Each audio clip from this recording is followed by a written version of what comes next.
요가난다 스승의 책에서 아주 큰 부자고 아주 정말 너그럽고 자비스러운 그런 제자가 있었는데요. 이제 그 사람은 평생을 돈을 벌어온 사람이니까 스승한테 헌신하기 위해서 뭘 했겠습니까? 많은 돈을 이제 스승한테 보시를 했어요. 그리고 나니까 마음이 아주 편안하고 행복할 거 아닙니까? 최선을 다했으니까 본인은 많은 막대한 재산을 이제 보시하고, 그리고 명상을 하는데 당연히 스승이 가피도 많이 내리고 해가지고 이렇게 산매에 들은 그 모습의 사진을 제가 봤는데요.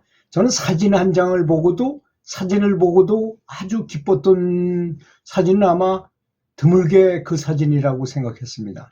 그 정도로 아주 너무나 행복한 미소를 지면서 이렇게 명상 산매에 빠져 있는 사진이었습니다. 그런 걸 보면 얼굴이라는 것은 얼이 들어있는 굴이라고, 그래서 얼굴이라고 그랬답니다. 영혼이 들어있는 것이니까 참 소중한 게 얼굴이잖아요. 그래서 이건도 천국과 지옥을 표시하는 지도라는 것입니다. 얼굴이. 이 사람이 항상 밝게 웃고 항상 행복한 표정을 짓고 있으면 그 사람은 천당에 있는 것이고, 아주 인상 쓰면서 걱정하고 근심하는 아주 고통스러워하는 표정을 갖고 있다면 그 사람은 지옥에 있는 것이라는 그런 뜻이라는 것입니다. 참 좋은 표현이 아니겠습니까?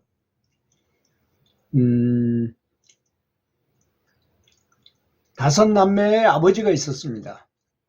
그런데 이제 자기도 이제 나이가 들어서 이제 곧 돌아갈 때가 되니까 자식들한테 재산을 물려줘야 되겠는데, 형제 오남매나 되니까 이걸 재산을 잘못 분배했다가는 이들 불평불만을 할 것이고, 그래서 이제 이 아버지가 한번 아주 고심 끝에 자식들을 다 불러 모았어요. 야, 너희들도 알다시피 너네들 대학까지 보내느라고 내가 노력은 많이 했다만 빚을 많이 졌는데, 그 빚이 그렇게 많지 않았는데 이게 연체에 붙어가지고 그때 은행에서 돈을 못 가가지고 사채를 쓰고 그랬다 보니까 이게 빚이 많아져가지고 많은 빚을 갚아야 될 지경에 이르렀다. 그러니까 너희들 내가 여지껏 키워준 걸 생각해서 니네들이 아버지를 얼마나 도와줄 수 있는지를, 니네 뭐 직장도 다 없는 사람도 없고 다들 살 수는 있으니까 나한테 얼마를 보태줄 수 있는지, 아빠의 빚을 갚아줄 수 있는지 종이 한 장씩 내줄 테니까 여기다 적어달라. 그랬더니 이 아들들이 전부 고심을 하는 거야. 과연 얼마를 써야지 될까 하는데, 셋째 아들이 그나마 가장 정직하고 아버지를 생각할 효심이 있었던가 봐요. 그래서 그 친구는 가장 어려운데도 불구하고 5천만 원을 써서 했어요. 그리고 첫째는 뭐 2천, 둘째는 1,000,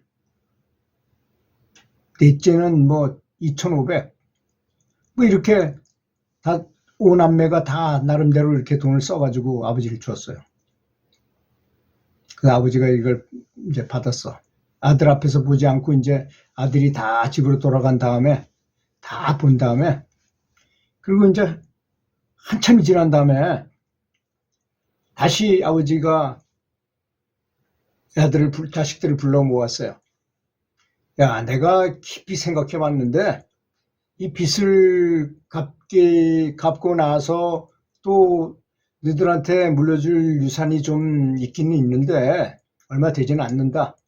그렇지만 나는 그냥 똑같이 나눠주기는 싫고, 너네들이 아빠한테 아버지가 너네들을 가르쳐주고 여지껏 키워주고 한 그 값으로 아버지 빚을 갚겠다고 하는 그 금액에 5배를 쳐주겠다. 그러니까 5천만 원 한 사람은 2억 5천을 줄 것이고, 뭐 이렇게, 그리고 1,000만 원을 한다는 사람은 5천만 원을 줄 것이고, 할 말 없잖아요. 자식들이 아버지한테 빚 갚으려는 돈에 5배를 준다고 했으니까. 그렇게 다 분배를 했다는 것입니다. 그러니까 자식들은 뭐 마음에 안 든다 하더라도 할 말이 없잖아요. 자기네들이 저지른 일을 그대로 했으니까. 또 한 가지 얘기는, 평생 목수를 아주 열성적으로 열심히 한 사람이 50년 동안 목수 일만 했어요.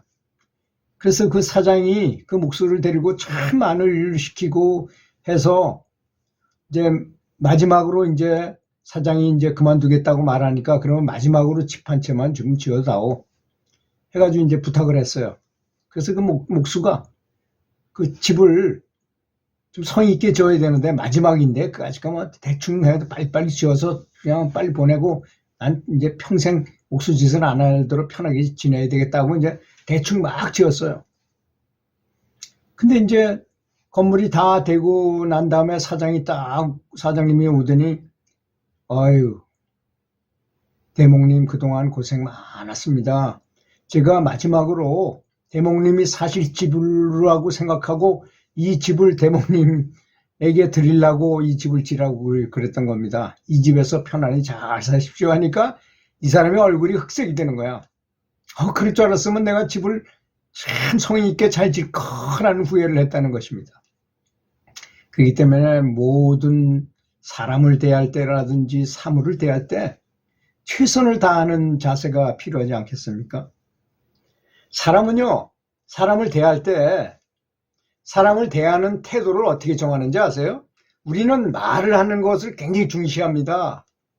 말을 잘하면 저 사람하고 대인관계가 좋으리라고 생각하잖아요. 전혀 그렇지 않다는 사실을 알아야 돼요. 무려 55%, 그러니까 반 이상은 표정이나 태도, 자세를 보고 판단하는 거예요.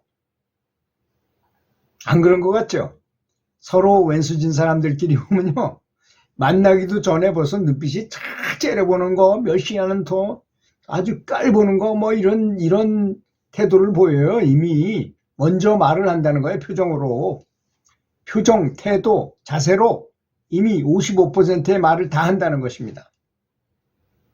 그래서 여러분들 코미디언이나 개그맨들이 이렇게 나오면 우선 모습 자체로 웃기잖아요. 그거 뭐 무슨 말을 하기 전에도.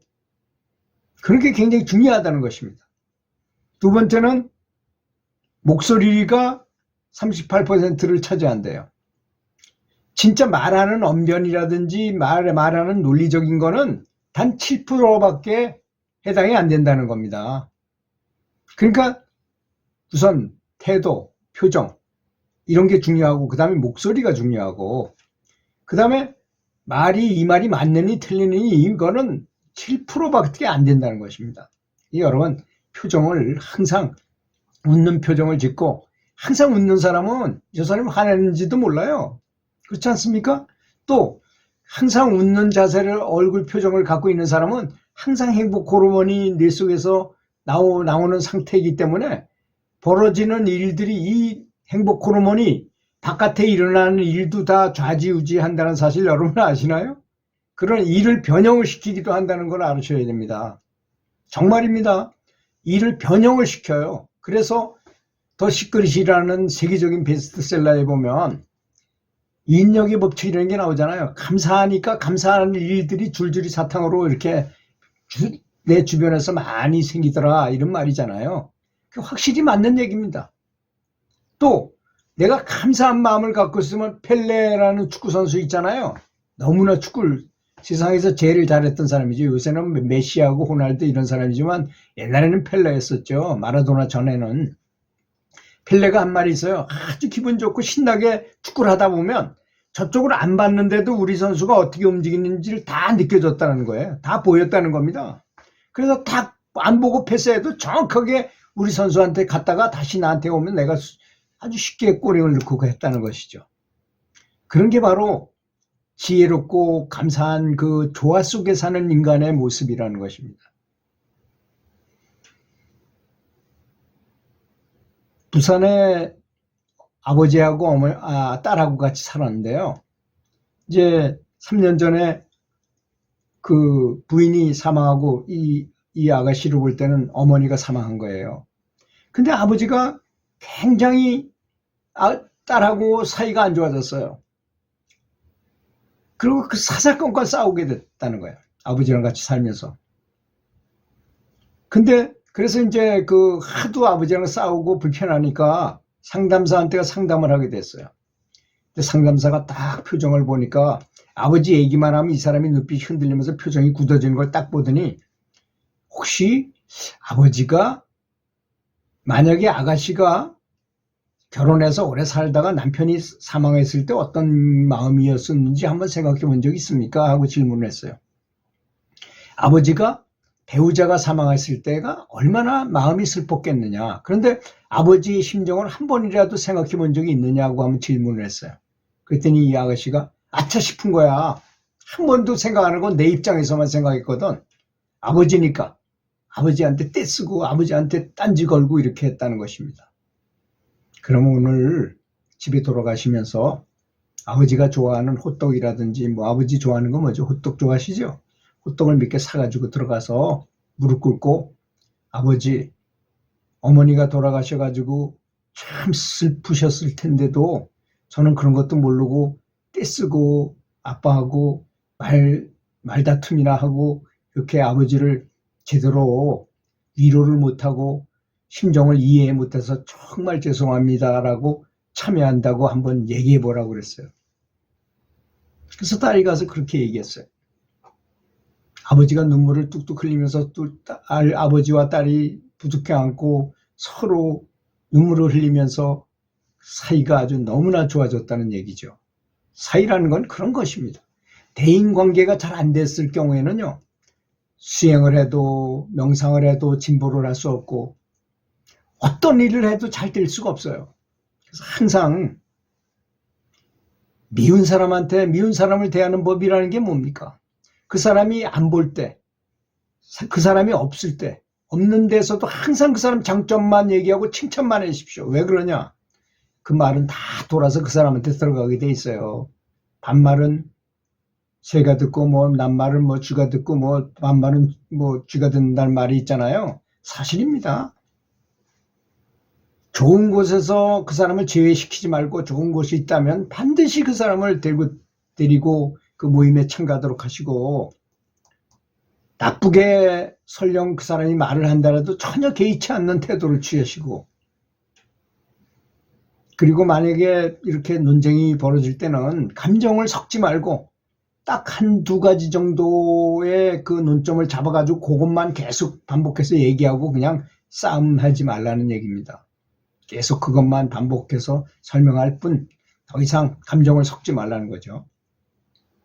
그리고 그 사람도 친한 사람이 있을 거예요. 아주 정말 절친한 사람을 다시 알아가지고 그 사람을 가운데 두고 서서히 그 사람하고 친해지는 방향을 좀 취해보는 것도 좋은 방법입니다. 그리고 상대방의 취미가 뭔지 테니스를 좋아하면 테니스에 대해 질문을 해본다든지 같이 테니스장에 가서 구경을 해준다든지 같이 테니스를 친다든지 이렇게 하고 바둑을 좋아하면 바둑 뛰는 거 뭐 이렇게 그 사람의 취미에 대해서 관심을 가지면 좋아하게 마련이거든 사람이. 그리고 되도록 중요하다고 생각하는 일이 생기면 그 사람한테 그걸 맡기는 거예요. 당신은 그만큼 중요한다 이런 것을 보여주도록 하라는 것이죠. 그래서 사람은 서로 용서를 못했을 경우에 가위를 집어넣고 수술이 끝난 다음에 가위를 집어넣고 봉합한 것 같아요. 그 안에 그대로 그 가위가 들어있는 것과 같은 것입니다. 그래서 이건 죽고 난 다음에도 그렇잖아요. 그래서 그 원한 때문에 다시 인해야 되고 또 다시 그 사람을 만나서 원수갚음을 당해야 되는 것입니다. 그러니까 응어리를 그거는 남을 미워하는 것은 맹독에 속합니다. 나를 죽이고 상대방도 죽이고 계속 윤회도 하게 되니까 얼마나 나쁜 것입니다. 우리는 이런 것에 대해서 공부를 안 하고 명상만 열심히 하려고 해요. 그럼 절대로 안 됩니다. 그거는 신구의가 맞지 않기 때문에 언행일치라 그러잖아요. 언행일치가 안 되는 거거든요. 행이 안 되는 거야. 생각은 말을 하게 만들고 말을 자주 하면 행동으로 나오게 마련 아니겠습니까? 이런 완벽한 대인관계에 대한 사랑의 마음을 완벽하게 잠재의식까지 침투되도록 세팅한 다음에 수행을 해야만 정말 편안한 마음 중에서 감사하면서 항상 감사하면서 사랑이 넘치면서 명상이 일취월장할 것입니다. 그렇게 믿습니다. 들어주셔서 감사합니다.